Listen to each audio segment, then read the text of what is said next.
Last night, Dwight Freeney signed a one-year deal with the Seattle Seahawks.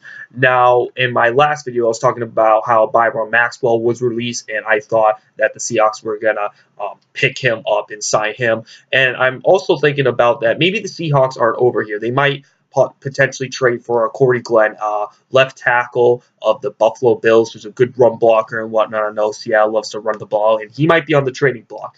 But right now, Seattle has signed Dwight Freeney, and this would be addition because I think pass rush definitely plays a big role when it comes to his zone defense. I think most people know that Seattle is a zone defense, and when it comes to zone defense, you need a pass rush because you want to rush the passer, you want to hurry him to potentially make a bad mistake because in the zone, you kind of try to confuse the quarterback more so than try to win against the receivers or something in that regard. And they do sometimes play man defense, but for the most part, they like playing zone defense. And if you put Dwight Freeney there, he fills in there a little bit of a hole, a little bit of the gap because they're missing Cliff Avril. And Cliff Avril is definitely a quality player. Not really a player that a lot of people talk about in the Seattle defense, obviously. But, hey, it's still a quality player right there. And they're adding on a potential future Hall of Famer. He's a 7-time Pro Bowl in Dwight Freeney. Definitely impression.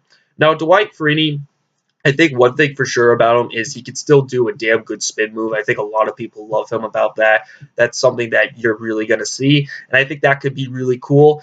And when it comes to this, Seattle has definitely put a lot of emphasis on the pass rush because obviously they traded for Sheldon Richardson. They traded away Jermaine Kearse and a second-round pick for Sheldon Richardson, so they're obviously invested into Richardson, all right. And now since Avril's down, they got Dwight Freeney on this one-year deal, and I think it sounds pretty good. And I think that it does make sense. And I think I value Dwight Freeney being signed to the Seahawks rather than Byron Maxwell. Now, I think Byron Maxwell should be signed by the Seahawks. I know Shaquille Griffin, obviously they drafted him. They probably have high hopes for him. He's probably done well in practice and well now.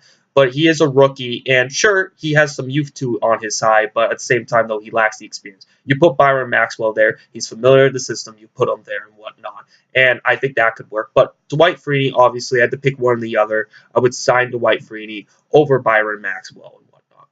And when it comes to Freeney and all that, Pro Football Focus ranked him the 25th best edge rusher in the NFL, so that's not a bad ranking right there. He's definitely going to put some hurries, some pressures on there because Pro Football Focus loves those hurries, loves those pressures. And they maybe not be as cool as the sack or might be as devastating as the sack are, but hurries and pressures are the equivalent to singles and doubles. That's what they're like. Versus the sacks, they're like home runs. They're more rare to get versus the sacks versus the pressures and the hurries. They're more common to get, and they still pay dividends because the quarterback, you can force them to make a bad throw, potentially interception. I know Seattle loves making turnovers, so if you could get some hurries on the quarterback and all that, he's going to make some bad throws, and this should surely help the defense out. Now, is Dwight Freeney better than Cliff Avril? No, he is not. Obviously, Dwight Freeney, career-wise, legacy-wise, is much better than Cliff Avril.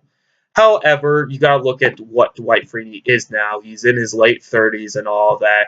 And when you put that in perspective, he should help. He's definitely carrying on a hole. They're definitely patching themselves up right here. It's not an upgrade at a position, but it's probably an upgrade for whoever the hell the backup is to Cliff Avril and whatnot. But overall, it's a good sign by the Seahawks. What do you guys think about it? Leave your comment in below, and I'll see you guys next time. Peace.